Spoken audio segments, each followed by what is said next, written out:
Hello, সবাইকে good evening. তো আজকে আমরা শিখব। উম, আজকে আমাদের আলোচনার বিষয় হলো ফ্রেজ। তো ঠিক আছে, গত কয়েকটা ভিডিওতে আমি সেন্টেন্স সম্পর্কে আলোচনা করেছিলাম। কালকে যে ভিডিওটা দিয়েছিলাম সে ভিডিওতে একটু রিভিশন করে নিই।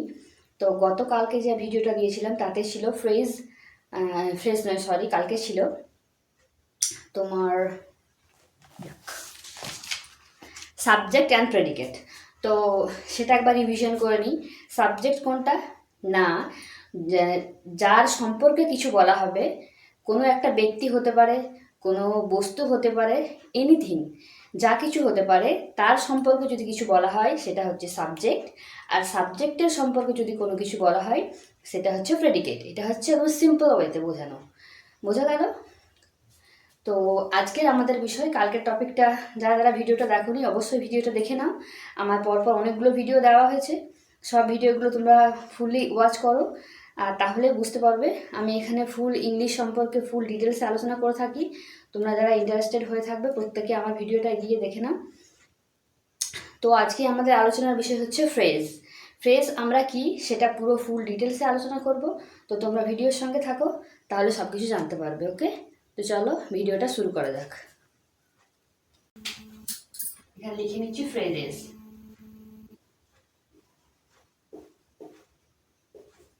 ফ্রেজেস, ফ্রেজ, ফ্রেজ মিন্স হচ্ছে শব্দগুচ্ছ। বাংলাতে এর মানে হচ্ছে শব্দগুচ্ছ। ঠিক আছে, ইংলিশে এটাকে বলা হচ্ছে group of words. Group of words, শব্দগুচ্ছ।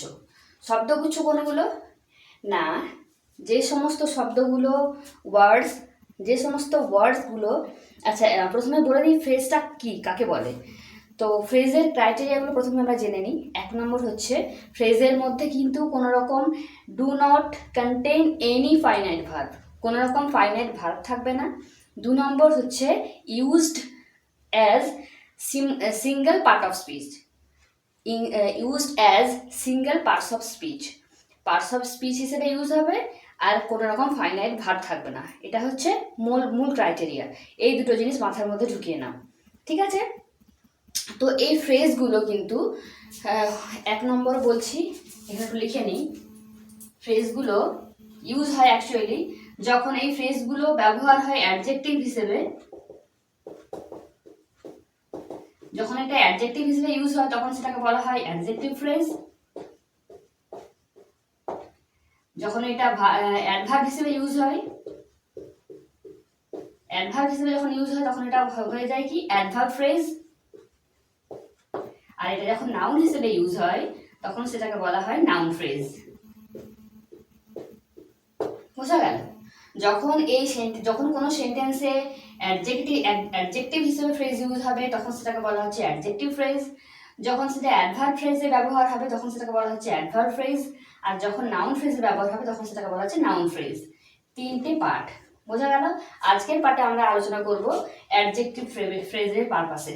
ঠিক আছে, তো চলো অ্যাডজেক্টিভ ফ্রেজের একটা এক্সাম্পল আমরা ইউজ করে নিই। প্রথমে আমরা ইউজ করছি এক্সাম্পল হিসেবে, ফর এক্সাম্পল বয়। এটা একটা simple sentence, I know the boy. আচ্ছা, এই যে আই নো দ্য বয়, আমি ছেলেটিকে চিনি, এটাকে যখন আমরা অ্যাডভার্ব ফ্রেজে ইউজ করবো তখন সেটা কেমন হবে?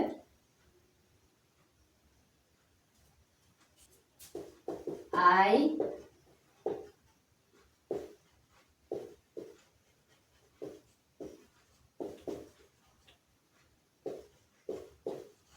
এই যে দেখো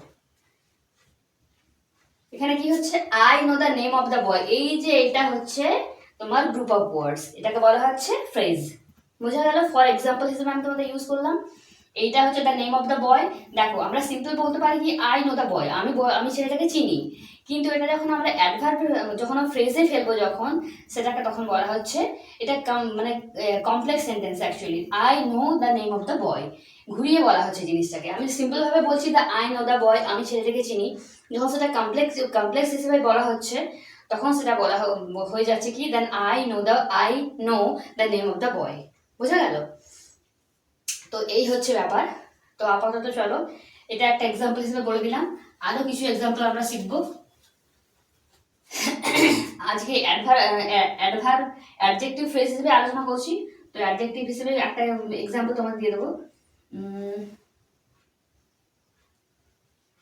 C is a beautiful lady. ঠিক আছে, she is a beautiful lady, সে হয় খুব সুন্দর একটা মহিলা বা মেয়ে। আচ্ছা, লেডি এখানে কি, লেডিটা হচ্ছে নাউন কোনটা এখানে, সি কিন্তু না, এখানে নাউন হচ্ছে লেডি, লেডি কিন্তু নাউন। ওকে, এবারে দেখো লেডি হিসেবে অনেক মেয়ে হতে পারে, যেমন মিনা, টিনা, যে কেউ হতে পারে। কিন্তু এখানে মানে কোয়ালিফাই করছে কোনটাকে, ইন্ডিকেট করছে কোনটাকে অ্যাডজেক্টিভ হিসেবে, সেটা হচ্ছে যে beautiful. She is the beautiful lady. আচ্ছা, এটাকে যখন আমরা ঘুরিয়ে লিখবো,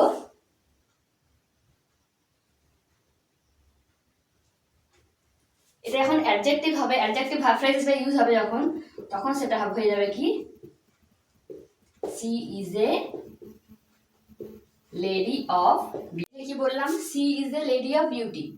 এই যে এখানে she is a lady of beauty, এখানে যে অফ বিউটি হয়ে গেল, বিউটিফুল থেকে ডিরেক্টলি অফ বিউটি হয়ে গেল, গ্রুপ অফ ওয়ার্ডস এটাই। ঠিক আছে, তো চলো এরকম এক্সাম্পল আরো আমরা দেখে নেব।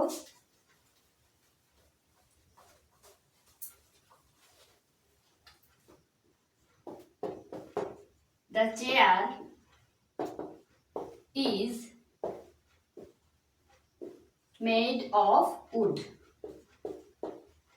The chair is made of wood. এই যে দেখো made of, এই যে ওয়ার্ডটা, দুটো ওয়ার্ড দেখো, দেখতে পাচ্ছ দুটো ওয়ার্ড, মেড অফ, দুটো ওয়ার্ড, এগুলো গ্রুপ অফ ওয়ার্ডস, এগুলোকে বলা হচ্ছে অ্যাডজেক্টিভ ফ্রেজ। হলো, নেক্সট আবার একটা এক্সাম্পল দেখে দিচ্ছি তোমাদের।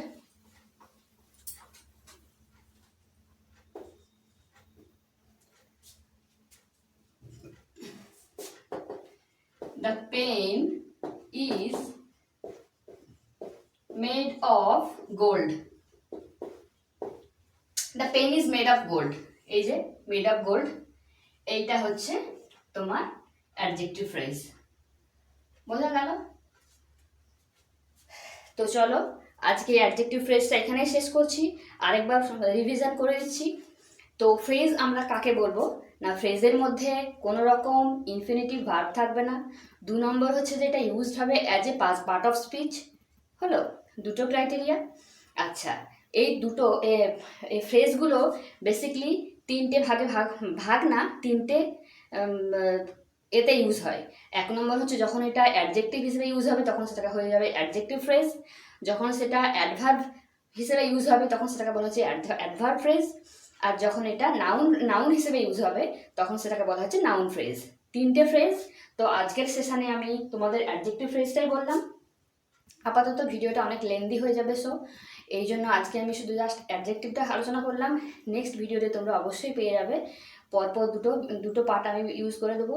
তো ভিডিওটা পার্টে আসবে, তোমরা অবশ্যই মনোযোগ দিয়ে ভিডিওটা এন্ড পর্যন্ত দেখবে। আশা করি তোমাদের ভিডিও অবশ্যই ভালো লেগেছে।